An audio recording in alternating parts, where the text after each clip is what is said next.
Welcome back to our MorningLine holiday special. I am Nick Barris, and I hope you are having a very Merry Christmas, Happy Holiday. This program has been taped, and it's going to be one that you'll see several times during the holidays. And it's our tradition where we have the various colleagues of mine here at News Channel 5 usually joining me here on set talking about the holidays and how they spend it with their families. This year, of course, because of the pandemic, we're social separating, but through the wonders of modern technology, we have recorded messages from them all kind of talking about what they've done and their memories of that time. We'd like to share that with you. So, with no further ado, we've got three in this segment, and we're going to start things off with my good friend, Rebecca Schleicher.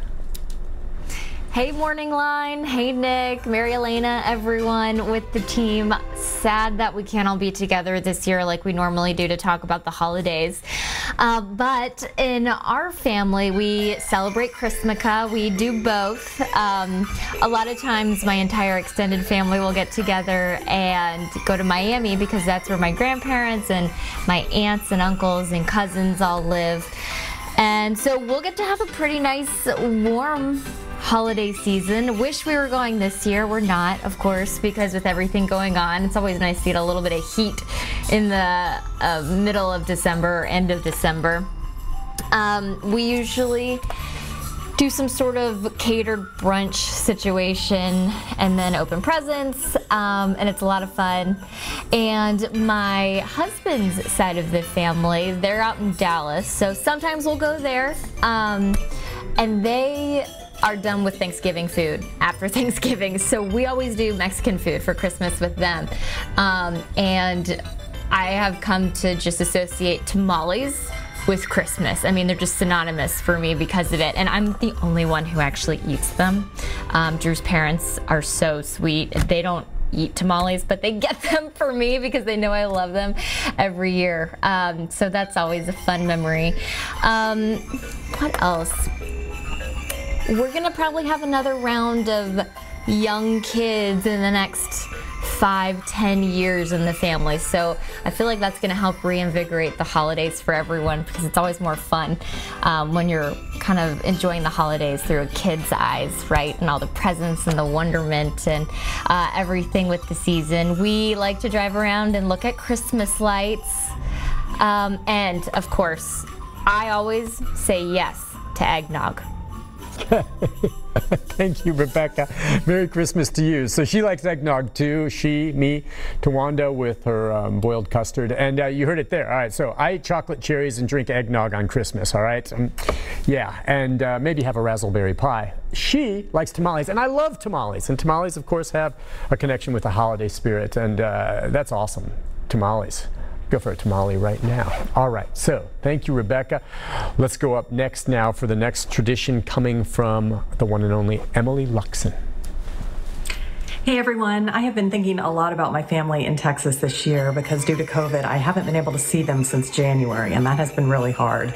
I have so many fond holiday memories growing up, but one that really stands out is our traditional Swedish dinners that we would always have on Christmas Eve. My mom's side of the family is Swedish, so we would always have Swedish meatballs, bologna, rice pudding, rye bread, and my favorite, the cardamom rolls, which were basically like a cinnamon roll but doesn't have icing on the top. And these were all recipes that were passed down through generations in my family, and it was always really special to all come together and share that meal knowing that we were celebrating our past. That's awesome. I appreciate. I did not know that about the Swedish meatballs and the cardamom rolls.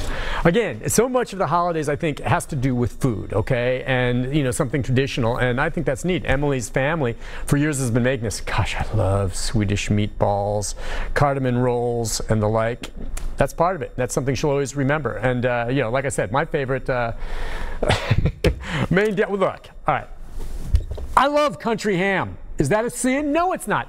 You know, the late, great Ed Rice, who passed away this past year, one of many of my friends who, you know, had been up in years and had finally passed. Ed Rice of Ed Rice Hams, someone I met through the late, great Larry Britton, my colleague here at News Channel 5, and he made the award-winning blue ribbon hams that would always win at the Wilson County Fair and the like.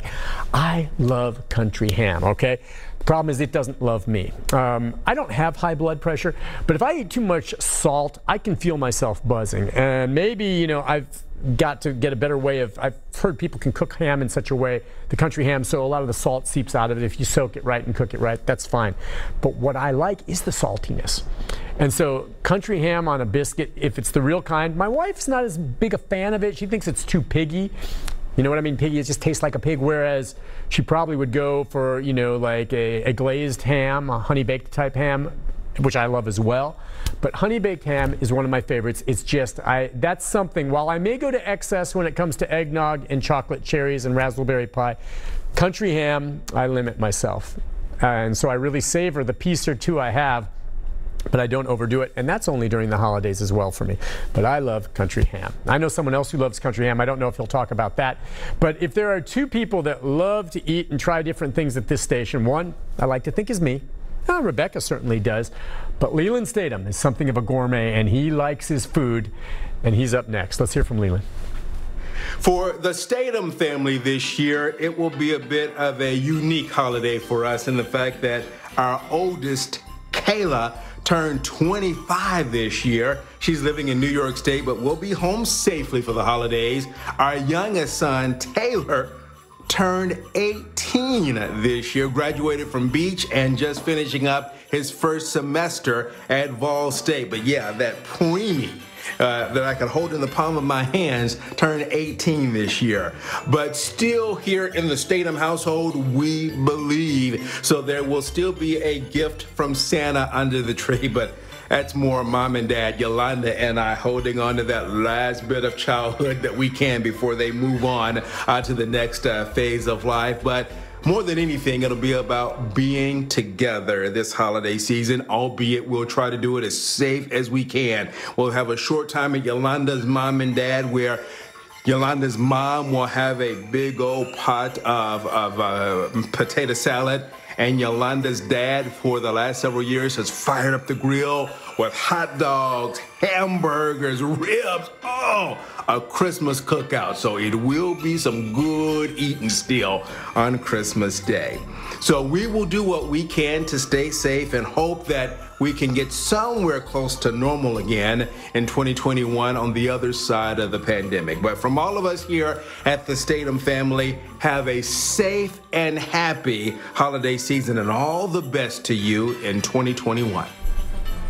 I just smile whenever I see Leland. He's one of my favorite people. And, you know, he's right. This is going to be special for them from the sense that, you know, Kayla, his daughter, is just wonderful. I've known her for years. And, you know, she graduated from UT. She had an idea of what she wanted to do. And you just never know with kids these days. And boom, of all the places, you know, and she's very close to her mother and father, but she has things she wants to do as well.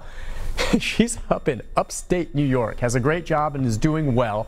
But because of that, they don't get to see her as often. And so I know the gift to them this holiday is the fact that she's coming home. It's going to be great. And I know my parents felt the same way about me because I didn't stick around much afterwards. It's not that you don't care for your parents, but you follow where the job takes you and you come back and visit, and that's the way it was.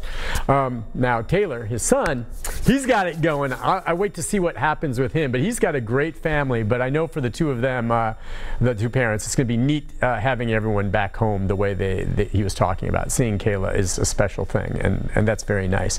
And what did he say? Potato salad. I knew Leland would say something about the food, and I don't doubt the potato salad's fantastic. You know, I know that my son is at UT now, kind of following in Kayla's footsteps. Is there? He's a junior, and he'll be coming back for the holidays. Again, we social separate, we're careful, and Huey's been very, very cautious while at UT. Most of his classes are online. But one of the things that he wants for Christmas this year, and I say we usually don't cook, but we're going to do it on Christmas Day, I think. We're going to fry a turkey. And the thing is, we fried turkeys, which, you know, I've got all the stuff, and so I have the leftover oil from Thanksgiving. We always do that every year. Wasn't as big this year, but we fried a turkey, and then because of so many of our friends who didn't come and they wanted some of the turkey, we gave most of it away, which was fine. We had our meal and we had all these leftovers, and we delivered them to some friends who were alone and fed them. And so I got home and I thought, I'm gonna have some leftovers tomorrow, and they were gone. And so I'm all on board with you. He's like, we didn't get enough turkey this last time. Let's fry a turkey for Christmas. Because usually we have so much left over for Thanksgiving. Come Christmas, man, we're not doing another turkey. This year, we're gonna do a turkey again. And I'm glad for it, because that is another, you know, food I love. Fried turkey, any kind of turkey. Traditionally for me, we would always bake a turkey, and that turns out great. And everyone tells me if you brine a turkey and do it right, you can get a moist turkey. Well, I always did it wrong, and the white meat on the turkey was always super dry. You put it in and just sucked the moisture out of your mouth. And the thing about a fried turkey, if you do it right, it's incredibly moist and delicious, and we only do it a couple times a year, so I'm looking forward to that. We'll just do that, and you can get some great deals on turkeys these days. If you go to the right spot and you've got the right coupon, you can get like an 18-pound turkey I got for Thanksgiving for $8.